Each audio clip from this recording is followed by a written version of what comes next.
Hello everyone, welcome to my channel DG learning. आज मैं आपके लिए फिर से बीएड की नोट्स लेकर के आई हूँ। आज हम स्टार्ट करने वाले हैं paper 2, paper 1, paper 4, paper 5 and EPC paper 1। ये सारे हम कर चुके हैं। दैट इज फर्स्ट सेमेस्टर के हमारे जो सिलेबस है उसके हिसाब से फर्स्ट सेमेस्टर में हमारा paper 1, paper 2, paper 4, paper 5 and EPC paper 1 है ना। इसमें से हम सारे पेपर्स कंप्लीट कर चुके हैं। ये लास्ट पेपर हमारा बचा हुआ था, दैट इज पेपर 2। पेपर 2 का आज मैं यूनिट 1 लेकर के आई हूँ आपके लिए, that is contemporary India and education. ठीक है, उसकी जो यूनिट 1 है एम्स ऑफ एजुकेशन, पेपर 2 के यूनिट 1 आज हम करने वाले हैं। फिर इसके 5 यूनिट्स है ना, बाकी 4 यूनिट्स मैं आपको आगे देती रहूंगी। Okay, so let us start. Paper 2, Contemporary Indian Education, Unit 1, that is Aims of Education. Now comes to the introduction. Introduction. Aim is a predetermined goal. It stimulates human activities to achieve it and provide direction to activities. It helps the process to be realized. An aim is essential to guide and make all the activities of an individual successful in all spheres of life. The importance of aims and objectives of education is recognized by all. It is said that education without aim is like a boat without its rudder. Any education without an aim is useless. Hence, both the teacher and the student must know the aims of education to be achieved by them. So this was the introduction of the aims of education. आप इसका screenshot ले सकते हो। अब screenshot लेकर के आप लिख सकते हो। मैं सिर्फ आपको नोट्स दे रही हूँ, I am not explaining it the whole video. मैं जस्ट आपको नोट्स दे रही हूँ, आप स्क्रीनशॉट लेकर के लिख सकते हो। और आप टॉपिक्स यहाँ पे देख सकते हो क्या क्या टॉपिक्स है। स्पेशली ये कोल्हान यूनिवर्सिटी वाले लोग के लिए, कोल्हान यूनिवर्सिटी में जितने टॉपिक्स है वो सिलेबस में जितने टॉपिक्स है वो सारा कुछ यहाँ कवर किया गया है। वैसे तो सारे ही यूनिवर्सिटी के सेम ही टॉपिक्स रहते हैं, बट आप एक बार मैच कर लीजिएगा अपने सिलेबस से। ठीक है, okay. So I am just giving you the notes and I am reading it for you. मैं आपके लिए एक बार रीड कर दे रही हूँ। ठीक है, now comes to the concept of aim of education. In the primitive days, the process of education was absolutely informal. Basically, it was meant for acquiring different skills for self preservation. But modern education is conscious and deliberate. Thus, it is obvious that as a conscious attempt, education cannot be conceived of as without any purpose. Education is a purposeful activity. By education, we intend to bring certain desirable changes in the students. As conscious effort, it has definite aims and objectives. Objectives यहाँ तक क्या है? Yes. Education is an organized and deliberate endeavor to modify the behavior of an individual with a specific end in view. The aims of education are meant to provide general direction to the education process. They are formulated by keeping in view the needs of situation. Human nature has multiple dimensions with multiple needs, which are related to life. Educational aims are correlated to ideals of life. The aims of education have changed from age to age and place to place. Thus, aims of education are dynamic. Educational aims enable us to determine curriculum, relevant teaching strategies, tactics, techniques, together with structuring of conducive learning condition and experiences. Aims provide direction to our educational efforts. The ends of education are determined on the basis of aims of education. It is only after fixing the aims of education we can devise curriculum methods and devices and harness them for attainment of desired goals. Okay, so this was the concept. And now comes to the nature of aims of education. I hope आपको मेरी writing समझ में आ रही हो. Now comes to the nature of the aims of education. In order to know the aims of education, we must know the nature of aims. Aims of education are not fixed and universal.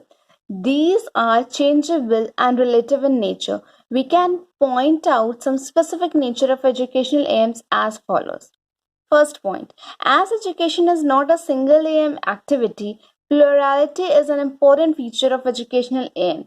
Different aims represent different ways of different ways of looking into the same thing. Second point, educational aims differ in nature and orientation. Some are permanent, definite, and unchangeable, whereas others are flexible, adjustable, and changeable. Third point, educational aims are related to the multiple needs of the individual as well as of the society. Fourth point, educational aims are correlated with the ideals of life. Thus, educational aims change in keeping with the different schools of philosophy, religious, political, and economic ideals held by an individual or by a country. Therefore, the formulation of aims of education is formulation of aims of life itself. Okay, so this was the fourth point. Now comes to the fifth point. In reality, education is a reflection of the society and a process of social control. So, educational aims are the means to shape and form a society. Educational sixth point. Educational aims change from age to age and place to place. Thus, these aims are not fixed. Now comes to the last point, that is, lastly, different types of education have separate aims of education. Okay. Thus, educational aims are changing according to the specific needs and ideals of the individual as well as the society. Quest of educational aims have been made since time immemorial. This quest gains momentum with the birth of great thinkers and philosophers and with their educational experiments. Social and economic issues also serve as determinants of educational aims and objectives. Education must prepare the future generation for the economic and social system of the country. In determining its educational objectives, every country has to take into consideration its economic conditions. Thus, we find variability in the nature of educational aims. The Secondary Education Commission in 1952 puts it as the political, social, and economic conditions change and new problems arise, it becomes necessary to re-examine carefully and restate clearly the objectives which education at different stage should keep in view. So this was the nature of the aims of education, and now comes to the historical evolution of aims of education. Okay. Historical evolution of aims of education. Every stage of a human development had some aims of life. The aim of life determined the aim of education. देखिए ये ना double repeat हो गया, ठीक है. The aim of life determine the aim of education. ये double repeat हो गया, ऑलरेडी एक बार लिखा हुआ है, तो ये एक लाइन आप हटा दीजिए, ठीक है. The aims of life are dynamic. Therefore, aims of education have changed from age to age. In earlier times, educational aims were determined by the idealistic conceptions of life. For example, the aim of education in ancient India was the ultimate outcome of the Indian theory of knowledge and the corresponding scheme of life and values. People in ancient India were greatly impressed and affected by the inevitability of death as the central fact of life. At that time, the prime aim of life was to solve the problem of death by achieving knowledge of the entire truth of life.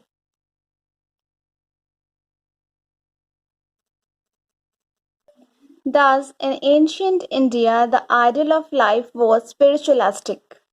Therefore, the aim of education was self-realization or the realization of Brahma or the absolute reality of life or attainment of salvation. Similarly, in ancient Sparta, education was not individualistic but socialistic. Each man was born not for himself but for the state. The state itself was a school where the entire educational endeavor was regulated by the state. The immediate aim of this state controlled system of education was to train the youth for military services away from home. The chief purpose of education was to produce courageous soldiers. There was no place for individual liberty. education was primarily physical. On the other hand, in Athens, the individual occupied the pivotal position in the field of education. The aim of Athenians' education was harmonious development of the personality, physical, intellectual, moral, and aesthetic. It secured harmony between the individual and the state, between physical and mental development, between thought and action. Its immediate aim was to develop a beautiful mind in a beautiful body. Socrates, Plato, and Aristotle, the Greek idealist, discarded extremely individualistic aim of education. Socrates advocated that an education emphasis should be laid on the acquisition of universal and eternal knowledge or truth. Plato had emphasized harmonious development of all the powers of the individual and equated personal realization with social solidarity. Aristotle gave importance to the ideal of harmony between the individual and the society, between intellect and character theory and practice. The outlook of ancient Romans was materialistic. Their highest aim of life was the attainment of material success. They had no interest in the acquisition of purely theoretical knowledge. The aim of Roman education was therefore to produce a worthy citizen of the Roman state, able, able to enjoy the rights and perform the duties of a citizen. During the Middle Ages, education was wholly a priestly affair. Mysticism, monasticism, chivalry, and scholasticism dominated life in every field. Education was absolutely formal in character and religious in outlook. With the passage of time, this liberal humanistic education degenerated into an artificial and formal system. Against this artificial education, the realistic movement started under the leadership of Bacon and Comenius. According to them, ignorance was the root of all evils. So they advocated the dissemination of universal and integrated knowledge. The child's individuality, his powers, and interests were given supreme importance. Due to religious, social, psychological, and pedagogical reasons, a new theory of education known as theory of mental or formal discipline came into being. John Locke was the historical representative of this new doctrine. According to him, the aim of education should be to produce a sound mind in a sound body. The aim of education would be to discipline all the faculties such as memory, imagination, perception, thinking, etc. J.J. Rousseau revolted against the existing artificial system of education with his initiative. A true individualistic ideal of education came into existence in the 18th century. He not only campaigned the cause of the common people but also the cause of the child in the field of education. The child was regarded as an important and a central factor in the field of education. Rousseau's concept of negative education had emphasized education according to nature. Thus, naturalism appeared in education. According to Rousseau, the aim of education was meant to be spontaneous and natural self-development of the child's nature in close contact with nature. The 20th century saw the emergence of the concept of pragmatism. Charles Peirce was the first man to introduce the concept of pragmatism in his philosophy. Later on, it was popularized by John Dewey, William James, Kilpatrick, and Sculler. They believe that the external world is real and the reality is being constantly created and is always changing. The credit of introducing the pragmatic ideology goes to two social thinkers, namely William James and John Dewey. According to John Dewey, the real value of a thing lies in its utility for human welfare. Education will also be useful and purposeful if it contributes to human welfare and progress. From the above survey of the educational ideals, it is evident that the aims and functions of education have been variously defined across the ages by different educators. Hence, we may conclude by saying that aims of education are not fixed and static, but are rather subject to constant change and are dynamic in nature. Educational aims are concerned with the educator and society. Therefore, there are different aims of education. The reason for the reason for this is that every person by nature is different from the other. Likes and dislikes differ from person to person. Some may give importance to morality, others to culture, and so on. So, there is a tendency for people to reflect their own individuality in their aims. Similarly, changing social needs also demands different aims of education at different times. Okay? So this was the historical aims of education, and now we are going to read the next topic, that is sources of education. That means educational aims as derived from the Constitution of India. Okay, so our next point is sources of aims of education. That is educational aims as derived from the Constitution of India.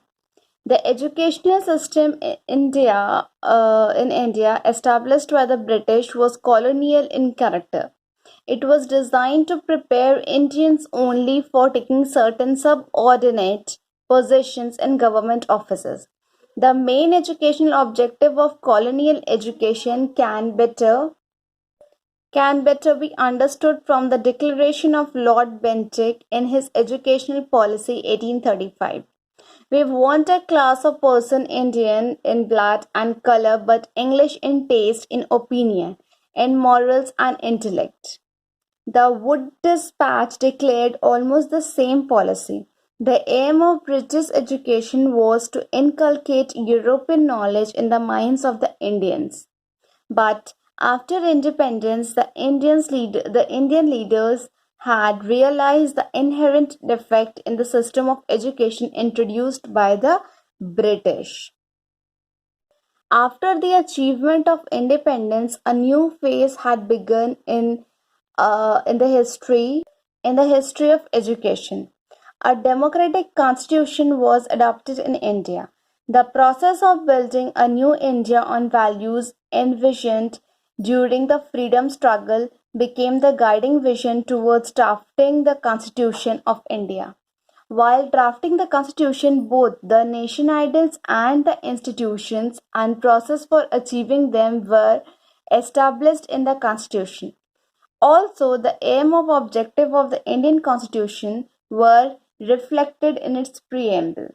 The preamble promises to secure for all citizens of India justice, social, economic, and political liberty of thoughts, expression, belief, faith, and worship, equality of status and opportunity, and to promote among them fraternity, assuring the dignity of individual and the unity of the nation. All the social or national objectives are to be achieved through education. Our country's constitution provides the guiding principle and social values within which we locate our educational aims.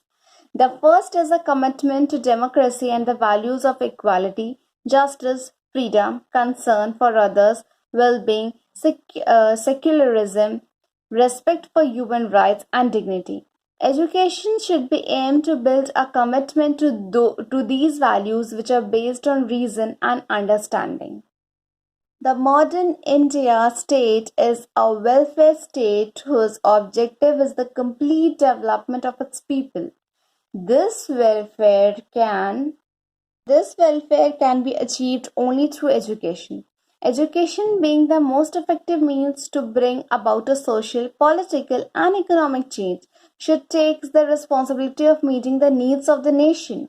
Thus, the nation that had decided to adopt a secular democratic setup was in need of an education system that would contribute to the fostering of rights short of citizenship with a broad and secular outlook.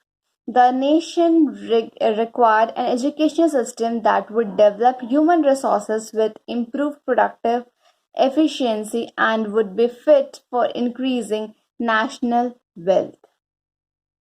National wealth. In a democratic country like India, the first and the foremost goal of education should be development of democratic values. Keeping in mind the different characteristics of India democracy and considering the constitutional commitments of our country, the following aims are emphasized for our education system. First point, the development of democratic citizenship and values in the people. The success of democracy depends largely upon people's awareness of their rights and duties and the extent to which they fulfill their responsibilities.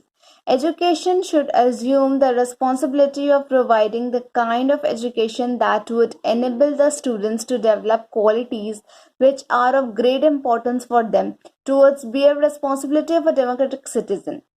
Education aims at developing the ability to think and distinguish between right and wrong in people, to understand social, economic, and political issues, and to reflect on the possibility of solving such problems. Thus, education has a challenging responsibility with regards to molding and directing every citizen towards democratic citizenship. This was the first point. Now comes to the second point. Second point, training and skillful living. Democracy can be said to succeed only if it translates the democratic ideals to its society. And for this, socialization of an individual through education is essential. The educational system should be designed to inculcate some democratic values such as scientific temperament of mind, a spirit of large-hearted tolerance of mutual give and take, respect for the culture of other nations, etc. It is also desirable to develop such social qualities as collective feeling, cooperation, discipline, sympathy, brotherhood, etc. in the individual. Education must also aim to create faith in social justice and the willingness to rebel against injustice. Education helps people in adjusting to each other, and the educated individual is generally tolerant and liberal. Hence, education has to make deliberate and planned effort on development of values in the people. This will enable our young citizen to adopt democracy not only as a form of government but also as a way of life. Now comes to the third point, that is development vocational skills. No nation can progress in the absence of economic progress. The first duty of the state is to provide a system and means of education which impart some vocational and professional skills to the learners so that they are able to earn their livelihood at the same time as they contribute to the nation's economic growth. Education Education must aim at increasing the productive or vocational efficiency of young students for increasing national wealth of the country. Therefore, another aim of education should be the development of an attitude towards appreciating the dignity of work and productive efficiency of the individual. This was the third point. Now comes to the fourth point.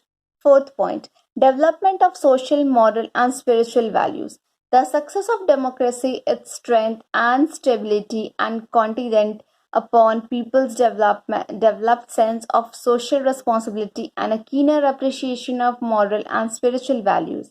Hence, the aim of education should be the strengthening and deepening of the sense of social responsibility and a keener appreciation of the moral and spiritual values. Education must make efforts towards developing these values in people. Next comes to the fifth point, that is promoting consciousness. Promoting national consciousness. India is a land of different castes, people, communities, language, religions, and cultures. The achievement of social and national integration is an important aim of our educational system. The main role of education should therefore be to enable our students to discover unity in diversity, and in this way foster a sense of national solidarity and national con- consciousness among them. It means harmonizing religions, language, caste, and class, and the community differences as they exist in India. Point number 6, development of physical resource. The modernization of agriculture and rapid industrialization should also be an important aim of education in a democracy like India. To achieve this purpose, education should be linked with productivity. Science should be considered a basic component of education. Work experience should be considered important, and vocational education should be expanded. Scientific and technical education should be improved. Okay, now comes to the seventh point, that is development of human resource. This aim implies changes in knowledge, skills, interest, and values of the people as a whole. In a democracy, the individual is an end in himself, and the primary purpose of education should be to provide him with the widest opportunity of developing his potentialities to the fullest through social reorganization and emphasis on social perspective. Cultivation of essential values in the people, development of dedicated and competent leadership, and educated electorate are essential towards strengthening democracy. Education, therefore, must develop such human resources required for the defense of Indian democracy. Democracy can succeed only if most of its members have developed mature personalities through physical, mental, social, ethical, and spiritual development. These aims are social or national objectives which are to be achieved through education. These are imperative towards strengthening the society. These aims may be considered national goals of education or educational aims of national development. Our education should develop a strong tradition of striving towards the generation of a sense of national unity and national consciousness amongst pupils. This can be achieved by first making pupils understand and re-evaluate our cultural heritage, and second point is by the creation of a strong driving faith in the future towards which we aspire. First में यहाँ full stop हो जाएगा, and means यहाँ and का है, that second point. Okay, we are going to the second point. Second point is by the creation of a strong driving faith in the future towards which we aspire. Creation of a strong faith in the future would involve an attempt to bring home to the students the principles of the Constitution, the great human values referred to in its preamble, the nature of the democratic and socialistic society. With these national goals in view, the government in independent India has set up different committees and commissions of educational reforms in the desired lines. Okay, this topic is over. Now we are going to the next point. Our next point is changing aims of education in the context of globalization. Let us start. Globalization is an important trend that affects the world deeply in new millennium. Globalization is commonly used as a way of describing the spread and connectedness of production, communication, and technologies across the world. Globalization involves the diffusion of ideas, practices, and technologies. The term of globalization was first used in the field of economy, but the process of globalization has deeply affected the economic, social, cultural, and technological sides of societies in New World Order. Globalization has developed a new vision and has brought about or urged a new way of life. With globalization, new concepts and values have entered into our lives with new problems and perspectives for the nation. The effects of globalization has brought rapid developments in technology and communications, thereby producing a shift in society from industrialization towards an information-based society. Within this wider context of globalization, education is regarded as international commodity in the global economy with investment in people, skills, and knowledge. A global education should teach about issues that cross national boundaries and interconnected systems, ecological, cultural, economic, political, and technological aspects or fields. Education prepares the individual to connect and live in harmony with the environment around him.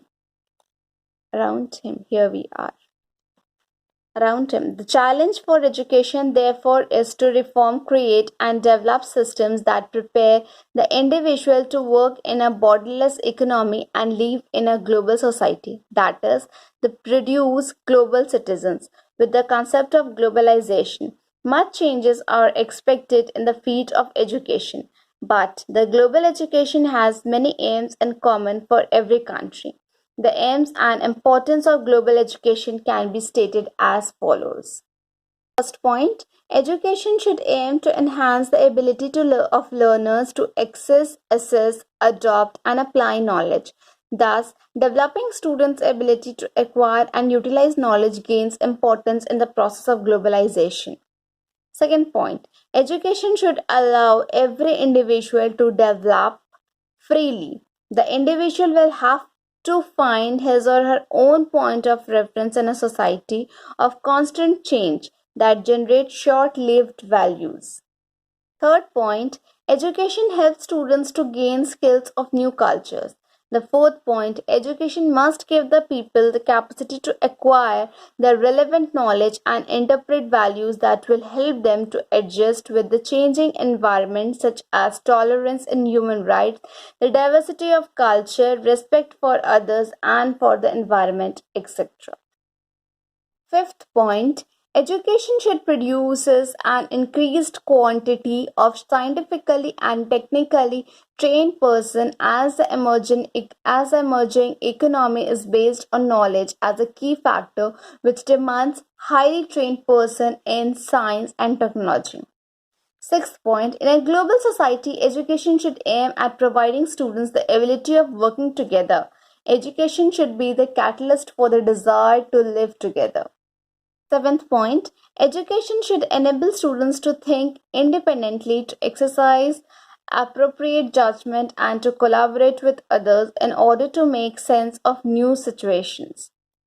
Next, education should help us develop the skill of multi-sided thinking by enabling individuals to gain the cultural sensitivity and experience, to develop the language and skills of harmony at work in different cultures. Next, education should aim at playing an increasingly vital role in resolving and treating the social contradiction and strains carried by globalization. 10th point is education should aim at equipping people with the new knowledge and skill required for the global economy. In such a global context, education should aim at preparing children to compete in the global labor force. 11th point, education should develop feelings of world citizenship to acquaint the students with new and current or latest area of knowledge and to develop international understanding. Last point is, in a global world, education should aim at producing better educated citizens, though the four pillars of education highlighted by the Developers Commission. In short, with the concept of globalization, new attitudes and values are coming into force. People need to learn new concepts and have to adopt themselves new ways of life. In the present borderless information society, education needs to respond to the demands of rapidly globalizing world. This can be done by raising awareness of environment, peace, culture and social diversity, increased competitiveness, and the concept of a global village. Education should aim at creating global citizens who are aware of the wider world and bear a sense of his or her own role as a citizen of the world. Now comes to the ideas of some educational thinkers. First comes to the Gandhiji. Okay, Gandhiji called his scheme of education as basic education. It is directly related to the needs and interests of the children of India. It is directly related to the basic occupations of the people living in villages. Irrespective of caste, creed, color, sex, and religion, this scheme of education gives emphasis on the minimum education to each and every Indian child. Gandhiji insisted that education should develop all aspects of individuality harmoniously. He also believed that one of the essential aims of education is the moral development or character development. Gandhiji wishes that every child should grow into a divine human being by realizing godliness in his self. Okay, now comes to the principle of basic education. Gandhi ji की जो basic education थे उसी के principles. First is free and compulsory education for 7 years. Education should be free and compulsory from the age of 7 to 14 years. At the age of 14, the school should be able to produce intelligent citizens. Second point, education to center around some crafts. The education should be producing manual and should center around some craft. It must have educational possibilities. Different subjects should be taught. Third point, self-supporting basis of the plan. Gandhiji was fully aware of the financial condition of our society. The people at that time could not spend even a single penny on education of the children. It was the duty of the state to provide free and compulsory education to all the children. Fourth point, the medium of instruction. Mother tongue, according to Gandhiji, is not only to become the medium of instruction but also to occupy the first place in the language. To force a foreign to be followed means waste of energy, time, and money. Fifth point, the cult of non-violence. Gandhiji had firm conviction in non-violence. All the problems are to be solved non-violently. Seventh point, the ideal of citizenship. The ideal of citizenship is an important feature of the basic education. The spirit of citizenship should be inculcated in the child. Last point, relationship with life. Education should be closely related to the life. Everything is to be taught through the principle of correlation. There are three factors to be correlated, namely craft, physical environment, and social environment of the child. So this was the ideal thinking of the Gandhiji. Now comes to the Rabindranath Tagore. According to Tagore, the aim of education is creative self-expression through physical, mental, aesthetic, and moral development. He stressed the need for developing empathy and sensitivity and the necessity for an intimate relationship with one's cultural and natural environment. He saw education as a vehicle for appreciating the richest aspects of others' cultures while maintaining one's own cultural specificity. Now comes to the meaning of education according to Rabindranath Tagore. Education is short of the highest purpose of man, the fullest growth and freedom of soul. To the child, the environment will provide an ever-ready background for the spontaneous activity. Our true education is possible only in the forest through intimate contact with nature. Tagore's contribution to modern education. Tagore was fully dissatisfied with the prevalent system of education at the time and called the schools as factories of role learning. Then he advocated the principles of freedom for an effective education. He said that the children should be given freedom so that they are able to grow and develop as per their own wishes. A man, through the process of education, should be able to become out as a harmonious individual in time with his social setup of life. He suggested creative self-expression through craft, music, drawing, and drama.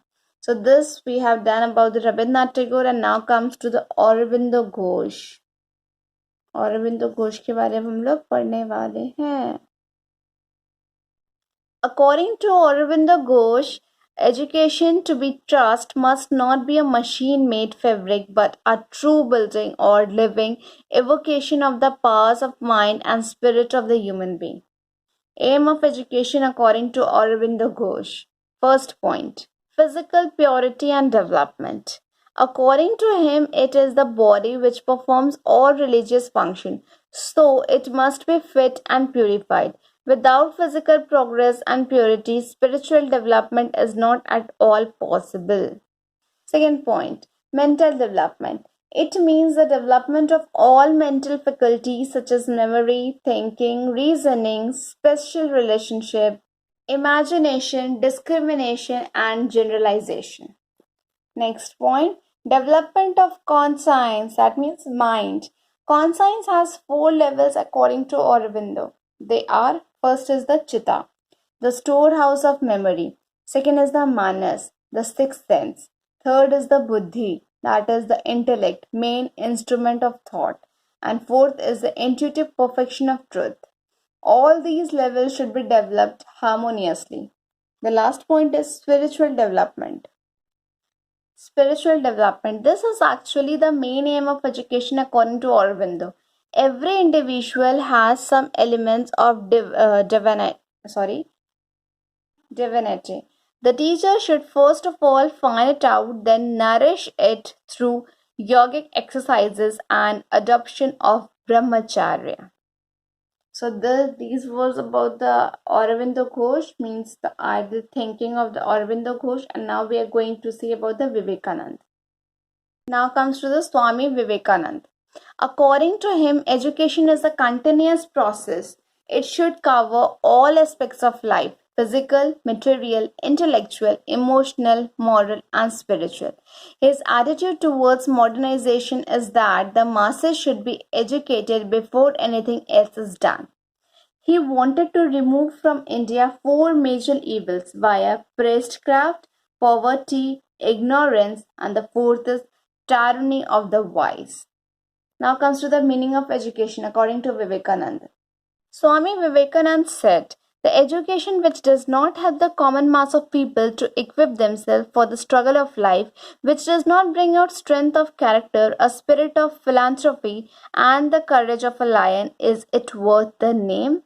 Real education is that which enables one to stand on one's own legs. Education must provide life building, man making, character making, dissimulation of ideas. Now comes to John Dewey. According to John Dewey, the aim of education is the development of child's power and abilities. From the pragmatic standpoint, education aims at creating social efficiency in the child. Man is a social being who must develop at all. For this reason, education must aim at creating social efficiency and skill. Now comes to the four main aims of education as advocated by John Dewey. First is the social efficiency. According to John, school is a social institution. The school should be organized in such a way that the activities of the outer world are reflected. Dewey formulated social efficiencies as the aim of education in view of changing tenor of society. This change has been brought by the application of science to the means of production and distribution, by the rise of great manufacturing centers, and by the rapid growth of means of communication. Second point, education is life. Dewey emphasizes that education is not a preparation for life, it is life itself. The child lives in the present, the future is meaningless to him. Hence, it is observed to expect him to do things for some future preparation. As the child lives in the present, the educative process will be naturally based on the present needs and interest of the child. Next point, education is experience. Dewey favored an education by, of, and for experience. Every new experience is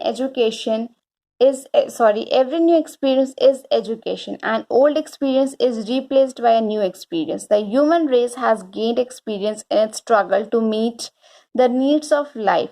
This struggle for existence is a continuous process.